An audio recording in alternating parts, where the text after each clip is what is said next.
So happy that you're back and from Rio, and I can't wait to get. I have so much to ask you, and I've been anticipating this for a long time. Yeah. How are you?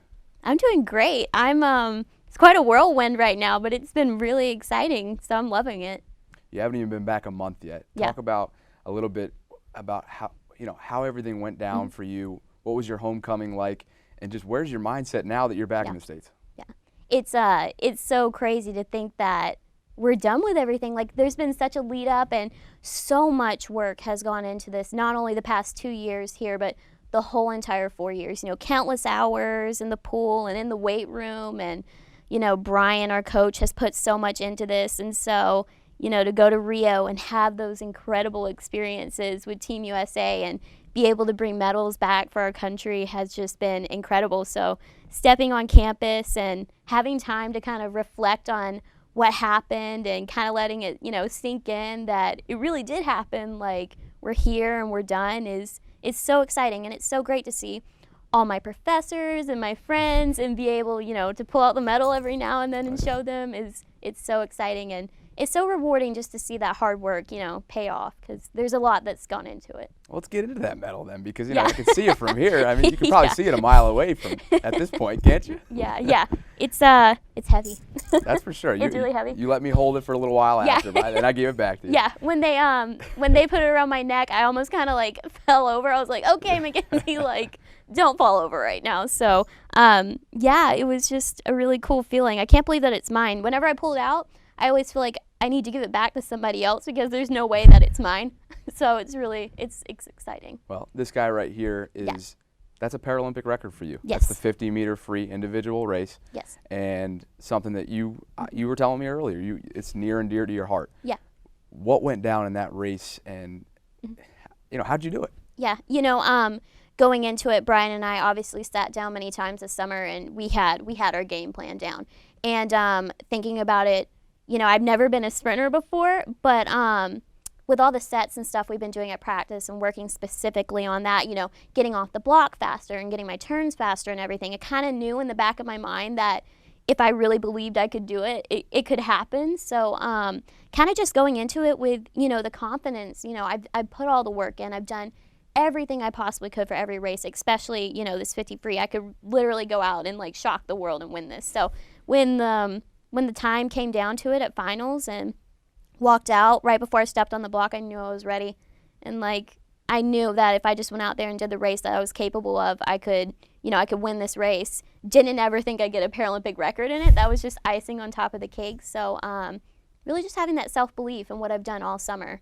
Going out there, I knew I could do it. So you mentioned shock the world. Yeah. This is one of 4 medals that you brought home from Rio. 3 gold in your individual events. Yes. And then 1 silver in the relay, the team relay. What was that like? Because you just mentioned it, shocked the world. Yeah. Were you kind of under the radar? Did you expect this? Yeah, I've been on the scene the last few years, and at World Championships last year, I was very fortunate to walk away with a silver medal in the relay, and that was really exciting. But this right here is actually my 50 free medal, and this was my first big individual medal, and it's gold. It's just insane. Normally that doesn't happen to people. So when I hit the wall and I knew I won, I looked on the side of the block. First thing I did was I looked on the side because they had lights that lit up and told you what place you got from first through third. And just sheer joy and just shock just came over me. And to be honest with you, I think I probably came into the 50 as an underdog, being that I had, all that experience in distance, but not so much in the 50. So I definitely think I came into it as an underdog. And to be able, to put my mind to it and come out with that was really, really cool. Obviously, winning an individual race is one thing. Yeah. All right. You also did you play silver with the relay. What's that like, having teammates as with a collective effort and medaling? What's that like? There is no greater, just making the team is obviously a huge sense of pride in yourself and what you've done and your work ethic and everything. But to be chosen to be a part of that relay is just so special. When I was younger, we used to watch those 4 girls walk out and we'd be like, oh my gosh, they're the A team, they're the cream of the crop, they're the best this team has to offer. And so it's funny, me and my training partner from Loyola, Lizzie Smith, we were sitting there right before we walked out. We were in the ready room and we looked at each other and we were like, we've made it. No matter what happens, we were chosen to go out there and represent this team on this relay. And you know, just having those girls in the ready room beside you, because the ready room, it can really make or break your race. You know, that's where a lot of races are won and lost, is in that room. And so to have them there, and we are listening to music and pumping each other up, was like a huge sense of relief and a huge sense of, you know, motivation to go out there and not only, you know, do this for yourself, but do it for your teammates standing right beside you in your country. It's an honor to be out there with them. Let's turn back the clock. Let's go back to 2012 in London, your first Paralympics. Yeah.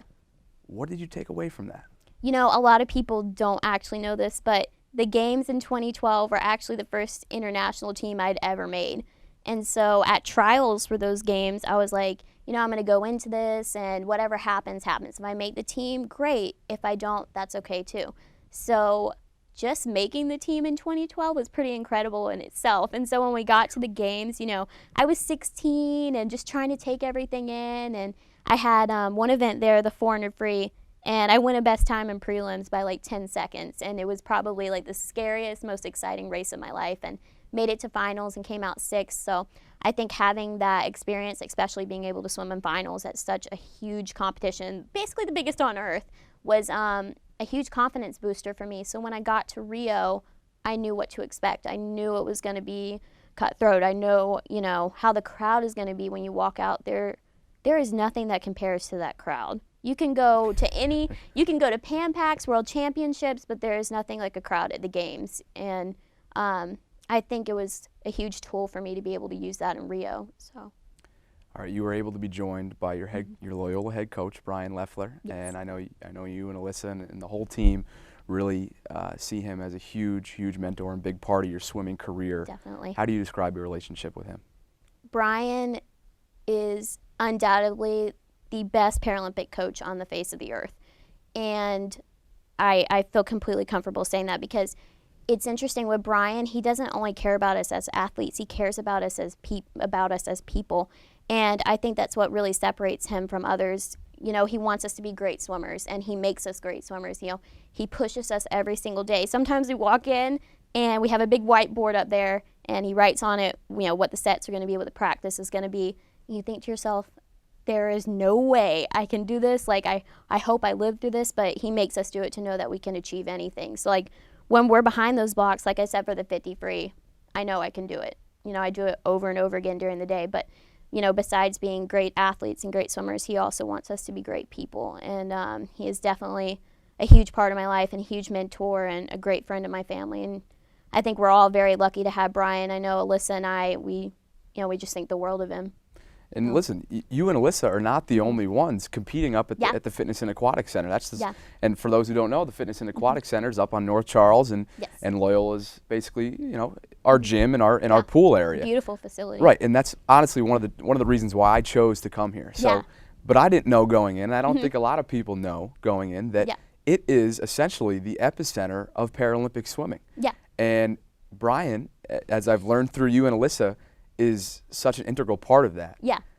Talk about the environment that he's created up there. Yeah, no, it's just absolutely incredible. You know, it was my second visit to Loyola's campus, and by this time I kind of already knew I was coming here. You know, like, it just felt like home to me. And so it wasn't until my second visit here that I actually went and visited the FAC, and Brian invited me to swim a workout with him there. And I was already blown away by the FAC and how beautiful it was, and how state of the art the equipment is, and the pool facility was just amazing. And so, I got in and did that workout with him, and we had one of our other teammates, Courtney Jordan, was there, gold medalist, and I did that workout with him, and I was hooked.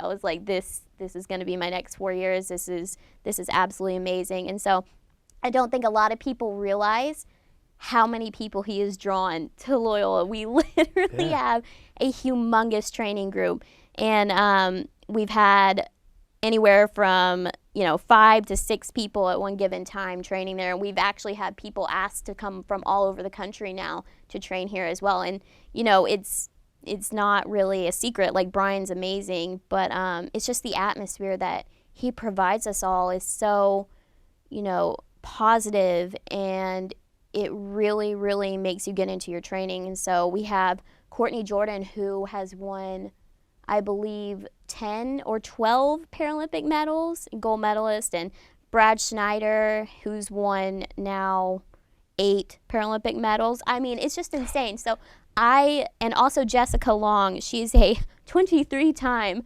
Paralympic medalist, has come out of there as well. So it's actually pretty crazy. Not many people realize that out of the 37 Paralympic swimming medals won in Rio, 23 of those came from the Loyola training group. So yeah, it's just crazy. It's the combination of Brian and the beautiful facility at the fact that really makes all the difference. So right down the street, you could practically hit a golf ball and hit it. Literally not even a mile away. So yeah, it's pretty cool. I don't think too many people realize that, but 23 of those medals. So amazing. Yeah. Right here on North Charles. It's so cool. Who would have thought? That's you know? awesome. That is awesome. Listen, so last week you had the chance to, along with Team USA, go to the White House and visit the first family and really just get back together. First time since Rio. What the heck was that like? Oh my gosh. So just seeing my teammates and everything was like the best thing ever. We'd only been apart, like, get this, like 5 days, maybe a week. And like we see each other like we'd never seen each other before. So that was really cool in itself. But one thing they did that was pretty unique this time around that they didn't do in 2012, we had the Team USA Awards the night prior to the White House. And so, you know, you had the whole Olympic team, the whole Paralympic team get together. And it's nice to have that because, you know, the Olympic and Paralympic teams, we don't get to see each other that often. We don't really cross paths a lot. So it was nice to be able to, you know, see friends from all different sports and all different backgrounds and everything. That was really cool. And the next day at the White House, you know, coming together and getting to go see it and visit. It was actually a rainy day that day, so we got more time inside to walk around and everything. And I think I took like 3,000 pictures, but you know, YOLO. Yeah, and then we got to meet, back in 2012, we got to speak to Obama for a few minutes, but this time we got to meet Obama, Michelle, and Joe Biden. And so, yeah, it was the coolest thing ever. There you go. Michelle Obama hugged me, so I'm pretty sure that will go down as like one of my life's greatest moments. So, yeah, that was pretty cool. Yeah, awesome. It was amazing. All right, your biggest takeaway from the 2016 Rio Olympic Games? Oh, man. I think, this sounds corny, but like just all of it, you know, it was, I honestly had the time of my life, and you know, it's not about the medals, it's not about all that, it's making those memories with your teammates and seeing your family after your swims and everything was absolutely incredible. And to be honest with you, without this training group here at Loyola and, you know, Brian and all my, you know, Hounds teammates, it wouldn't have happened. So it kind of all came together in Rio, and something I'll never forget. So many people along the way, along your journey. It's been, I'd imagine, close to a decade, if not more, of training and interest and commitment. Yeah. The floor is yours. Any thank yous you want, any thoughts, floor is yours. Yeah. Definitely thank my family. My family has been there, you know, every step of the way and everything, and supported me so much. And my family and Brian for giving me this opportunity, you know, not only to swim at a Division I college level here at Loyola, but you know, for everything, for just helping me, you know, guide through life. And my teammates here and my professors who have worked so closely with me, you know, to get me back on track with my classes and made sure I haven't missed a step. And, you know, just everyone here and along the way has been absolutely incredible. And they've done so much for me. I don't think I could thank them enough. So this wouldn't have been possible without them. I'm the only one standing up there on the podium, but I take all of them with me. Everybody. Hey, we're certainly all behind you. We're so thrilled to have you back. Thank you. I think I speak for the majority of the campus and the city of Baltimore when I say that. And just all the best. And listen, I'm not going too far. You and I have ethics together. Yeah. Okay. So I'm going to keep you up to date. Yeah. I'm going to keep you on your toes in there. Yeah. Definitely. So, McKenzie, thank you so much for joining us. Thanks for this having has been me. a conversation with McKenzie Coan. So happy that she's back on campus, a 2016 Paralympian in Rio de Janeiro. I'm Bob Trosset, McKenzie Coan. We'll see you next time.